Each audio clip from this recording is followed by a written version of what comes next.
बिस्मिल्लाहिर्रहमानिर्रहीम। Chapter number 4 11th class physics, problem number 12। Tarzan का जिक्र है कि टार्ज़न स्विंग करता है किसी वाइन यानी नरम शाख के साथ, वो स्विंग करता है। ये क्वेश्चन उसके लिए है।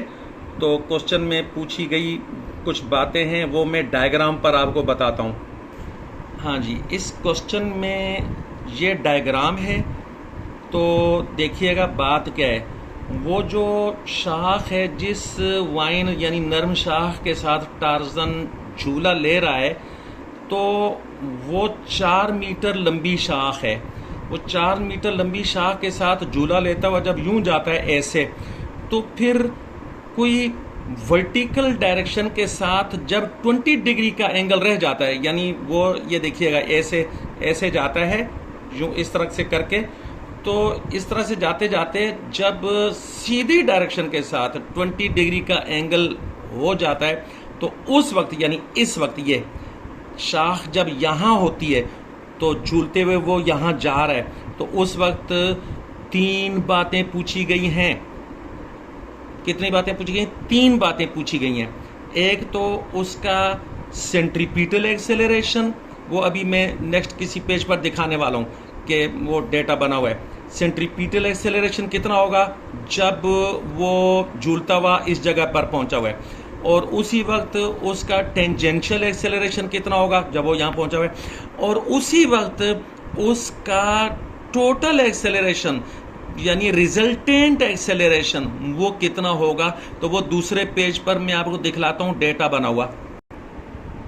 ये देखिए, ये डेटा बना के रखा हुआ है। लेंथ ऑफ द वाइन यानी वो नर्म शाख जिसके साथ टार्ज़न झूला ले रहा है, उसकी लेंथ जो है वो 4 मीटर है, और 4 मीटर होने से वो दायरे का रेडियस यानी सर्कल का रेडियस, ये देखिएगा यहाँ पर, ये देखें, ये सर्कल बन रहा है इस तरह से। यूं वो जो टार्ज़न झूल रहा है ऐसे झूल रहा है, तो यानी यूं जा रहा है, यूं इस तरह से जा रहा है। तो उस सर्कल का रेडियस जो है, ये इसकी लंबाई लेंथ 4 मीटर वाइन की, वो हमने वो लिख दिया यहाँ पर। नेक्स्ट जो है ये देखिएगा, एंगल विद द वर्टिकल यानी वर्टिकल डायरेक्शन के साथ एंगल।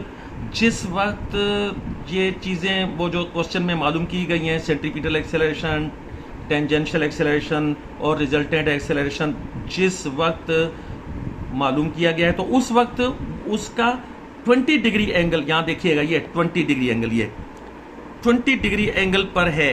अभी वो यहाँ आगे जब जाएगा तो वो सीधा हो जाएगा ज़मीन की तरफ, यानी ज़मीन के साथ सीधा हो जाएगा।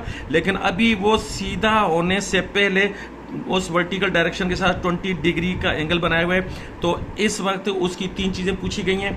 ये देखिएगा, ये the centripetal acceleration question mark आ गया, the tangential acceleration question mark आ गया, द रिजल्टेंट एक्सेलरेशन वो भी क्वेश्चन मार्क आ गया। और एक चीज़ ये देखिएगा कि जिस वक्त वो 20 डिग्री वर्टिकल डायरेक्शन के साथ उसका एंगल है, उसी वक्त यानी जिस वक्त ये 3 चीज़ें मालूम करनी है, उस वक्त उसकी स्पीड वो क्वेश्चन में दी हुई है, 5 मीटर पर सेकंड ये दी हुई है, ये क्वेश्चन से ही ली है। तो इस तरीके से ये पूरे पेज को देख लें एक दफ़ा, जो है वो कैमरे वाला शख्स ये पूरे पेज को करीब से ऊपर से नीचे की तरफ दिखला दें, ये ऐसे ये चीज़ें देख लें।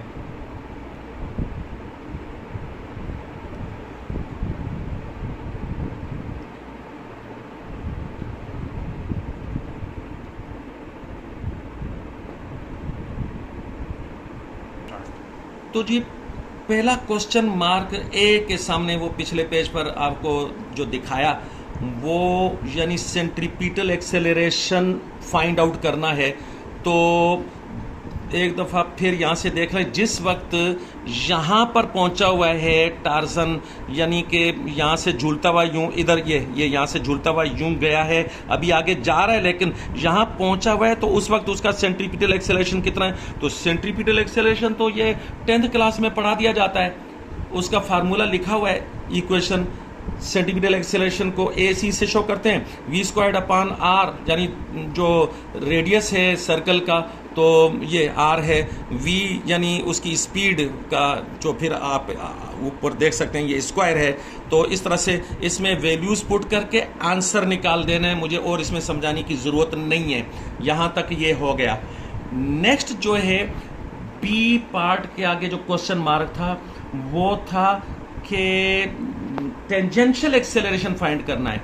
हाँ, ये ज़्यादा समझे जाने के लायक है, ज़्यादा ध्यान देने की ज़रूरत है इसमें कि ये टेंजेंशियल एक्सेलरेशन कैसे होगा। यहाँ देखिए इस डायग्राम को, जिस वक्त टार्जन झूलता हुआ यूं जा रहा है जा रहा है जा रहा है जा रहा है ऐसे, तो वो दायरा बना रहा है। जब झूलता हुआ जा रहा है तो वो दायरा बना रहा है। तो इस दायरे में जब वो यहाँ पहुँचा, वही 20 डिग्री वाली जगह पर जब पहुंचा, तो उस वक्त उसका टेंजेंशियल एक्सेलरेशन कितना होगा, तो वही तो हम फाइंड करने जा रहे हैं। और याद कीजिए कि हमने पिछली किसी वीडियो में ये बताया हुआ है, और नए व्यूअर्स भी सुन लें कि एक्सेलरेशन के लिए ज़रूरी है कि फोर्स मौजूद हो।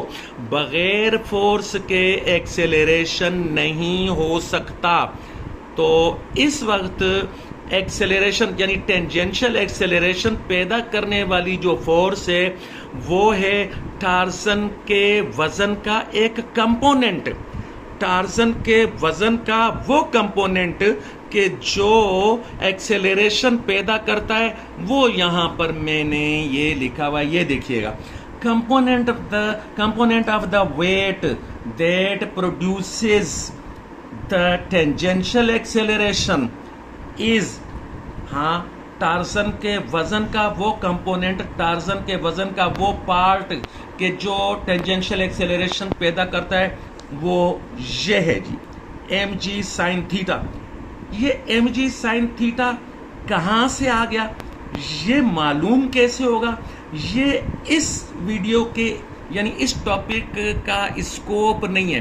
दूसरी किसी जगह पर समझाया जाएगा। मेरा वादा है कि मैं समझाऊंगा कि ये mg sin थीटा कैसे होता है। बाकायदा ऊपर थंबनेल यानी वीडियो के ऊपर लगेगा कि ये चीज़ें कैसे होती हैं, तो वहाँ पर देख लीजिएगा अगर आप देखना चाहें तो। यहाँ पर मुख्तसरन यानी कि ये करना है कि जहन में रखना है कि फोर्स कोई तो होगी कि जो टेंजेंशियल एक्सेलरेशन पैदा कर रही है। यूं टार्जन गोल गोल घूमता जा रहा है, यूं ये झूला ले रहा है, तो जाहिर सी बात है वो सर्कल में घूम रहा है यूं।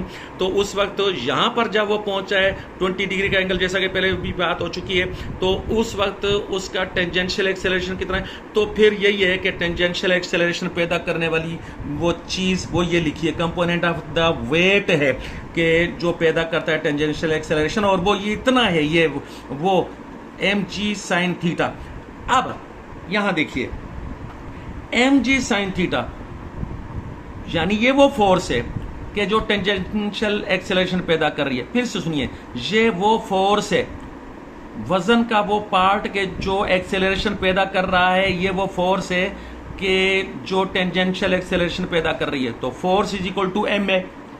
10th क्लास में पढ़ा दिया जाता है, force equals to M A. हाँ, तो ये फोर्स टेंजेंशियल एक्सेलरेशन पैदा करने वाली, जैसा कि बताया यहाँ पर, ये इज इक्वल टू एम, हाँ एम ए। कौन सा ए, वो सेंटीपिटल एक्सेलरेशन नहीं, टेंजेंशियल एक्सेलरेशन। तो इस तरीके से फिर ये एम को एम के साथ कैंसिल कर दिया, और टेंजेंशियल एक्सेलरेशन इक्वल्स टू, ये राइट से लेफ्ट की तरफ, लेकिन लिखने में लेफ्ट से राइट की तरफ आएगा, पढ़ने में राइट से लेफ्ट की तरफ पढ़ रहा हूं। Tangential acceleration is equal to G sine theta. तो ये आ गया, tangential acceleration is equal to G sine theta. इसमें वैल्यू रखेंगे तो फिर आगे जो है वो नेक्स्ट पेज पर मैं आपको बताऊंगा कि कैसे ये काम आगे रिजल्ट आ जाएगा। तो टेंजेंशियल एक्सेलरेशन पैदा करने के लिए जाहिर सी बात है कोई तो फोर्स होगी। तो बता चुका हूं कि ये वो फोर्स है कि जो टेंजेंशियल एक्सेलरेशन पैदा कर रही है, उसका फिर वो हमने निकाल भी लिया था, एक्सेलरेशन जो है वो जी साइन थीटा टेंजेंशियल वाला।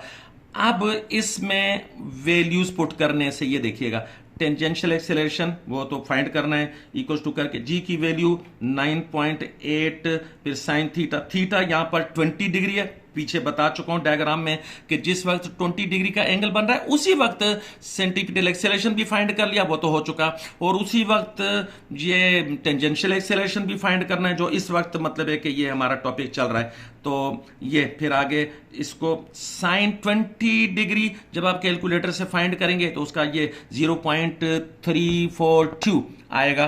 तो ये जरा देखिएगा कि एक्सेलरेशन के सामने मीटर पर सेकंड स्क्वायर्ड लिखना अच्छा है। यहां आखिरी आंसर में तो लिखते ही हैं, लेकिन मेरी ये आपको सलाह है, मशवरा है कि जब कोई चीज यानी जिसका रिजल्ट निकालने जा रहे हैं तो वो यहां लेफ्ट साइड पर जब अकेली रहेगी तो उसकी यूनिट सामने लिख दें। सो मैंने लिख दी है, तो आगे मल्टीप्लाई करके फिर वही मीटर पर सेकंड स्क्वायर्ड, तो बताया कि 20 डिग्री का साइन ये आ जाएगा, और अब आखिर में ये आंसर आ गया। तो इस तरीके से ये टेंजेंशियल एक्सेलरेशन भी आ गया। और नेक्स्ट अगले पेज पर मैं आपको बताने जा रहा हूं कि दोनों एक्सेलरेशंस को यानी सेंट्रीपिटल एक्सेलरेशन को और टेंजेंशियल एक्सेलरेशन को इकट्ठा करके कैसे रिजल्टेंट निकालेंगे। जी ये देखिए, एक मरतबा फिर डायग्राम देखनी होगी, जहां पर जब यानी वर्टिकल के साथ 20 डिग्री उसका एंगल है उस शाख का जिसके साथ टार्जन झूला ले रहा है, तो इसी वक्त हमने मालूम कर लिया सेंट्रीपिटल एक्सेलरेशन। वो जिस सेंट्रीपिटल एक्सेलरेशन की direction centre of the circle की तरफ होती है, ये देखिएगा, ये सेंटर ऑफ द ये सर्कल है और सर्कल का सेंटर ये, तो सेंटर ऑफ द सर्कल की तरफ सेंट्रीपिटल एक्सेलरेशन की डायरेक्शन हुआ करती है। ये 10th क्लास में पढ़ा दिया जाता है। तो ये देखिएगा, मैंने यहां पर मतलब है कि ये AC लिखा है, तो इसका ये मतलब है कि जहां पर जो है सेंट्रीपिटल एक्सेलरेशन ये इस डायरेक्शन में और हमेशा सेंटर ऑफ द सर्कल की तरफ ही होता है, यहां पर भी है। और टेंजेंशियल एक्सेलरेशन वो ये सर्कल के साथ ये सीधा, सर्कल के साथ सीधा, और 10th क्लास में ये भी पढ़ा दिया जाता है। और अभी फिर बता रहा हूं कि सेंट्रीपिटल एक्सेलरेशन और टेंजेंशियल एक्सेलरेशन एक दूसरे के साथ 90 डिग्री पर होते हैं।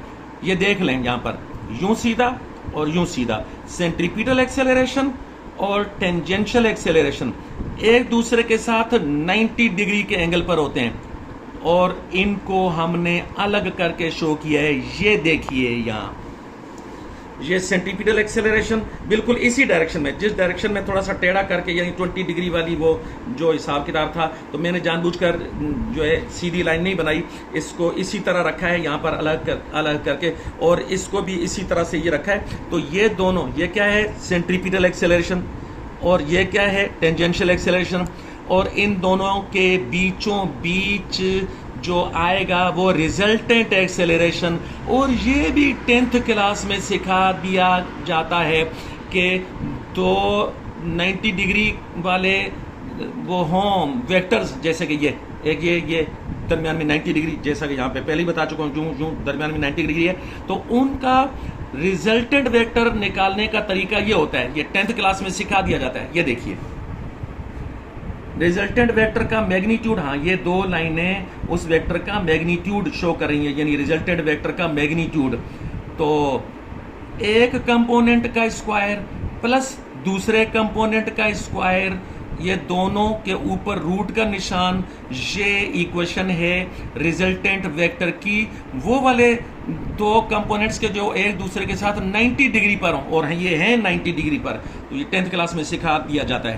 तो फिर बस आगे तो ज़्यादा समझाने की ज़रूरत नहीं है, तो वैल्यूज़ पुट करें, और पिछली जो यानी चीज़ें आ चुकी हैं वहीं से ये सेंट्रीपिटल एक्सेलरेशन की वैल्यू आई है 6.25 मीटर पर सेकंड स्क्वायर्ड। तो सेंट्रीपिटल एक्सेलरेशन की वैल्यू रखी, ऊपर स्क्वायर लगाया, प्लस का प्लस लगाया। टेंजेंशियल एक्सेलरेशन उसकी वैल्यू हमारी आ चुकी 3.35 मीटर पर सेकंड स्क्वायर्ड, उसकी वैल्यू रखी और ऊपर स्क्वायर लगाया।